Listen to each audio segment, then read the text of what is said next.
Hello বন্ধুরা, good afternoon. দেখো আজকে আমাদের কি রান্না হচ্ছে দুপুর বেলায়।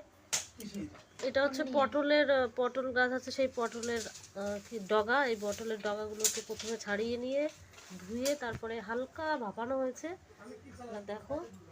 আর এটা হচ্ছে আলু, ছোট ছোট করে আলু কেটে নিয়ে এটা প্রথমে সেদ্ধ করে নিয়ে তারপরে ভাজা ভাজা করা হয়েছে। আর এই যে পটল ভাজা আমাদের। আর এর মধ্যে মশলা আছে কি কি, মেজদি বলো কি কি মশলা করা হয়েছে? পেঁয়াজ, জিরে, রসুন, আদা, শুকনো লঙ্কা। কড়াতে তেল দেওয়া হয়েছে, এরপরে জিরে ফোড়ন দেওয়া হবে।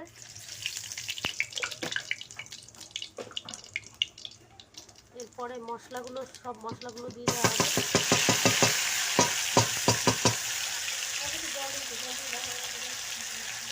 সামান্য জল দিয়ে এটাকে কষে নেওয়া হবে। এর মধ্যে সামান্য একটু হলুদ দিতে হবে।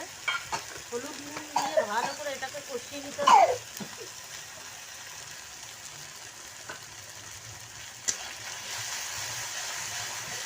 এর মধ্যে ভেজে রাখা আলুগুলো দিয়ে দেবো।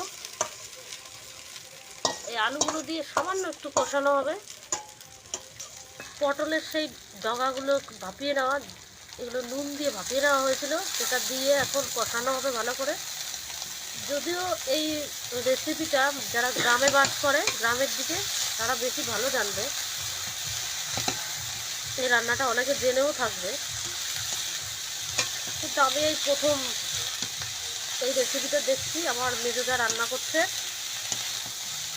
ওনাদের মধ্যে লোকেরা এগুলো বেশি পছন্দ করে খেতে, তাই আমাদের এই বাড়িতে আজকে নতুন রান্না হচ্ছে। এরপরে সামান্য হলুদ দিয়ে দেবে এর মধ্যে। এবার কষানো হবে ভালো করে। বন্ধুরা, কষানো হয়ে গেছে, এবার জল দেবো। জল দিয়ে এটাকে ঢুকতে হবে নাকি,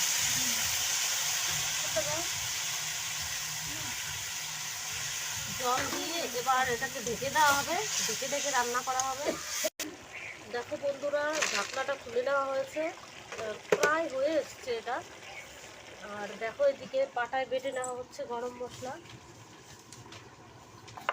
দেখো বন্ধুরা, যে পাটায় গরম মশলা বেটে নেওয়া হচ্ছে। এরপরে গরম মশলা দিয়ে এটাকে সবজিটাকে নামিয়ে দেওয়া হবে।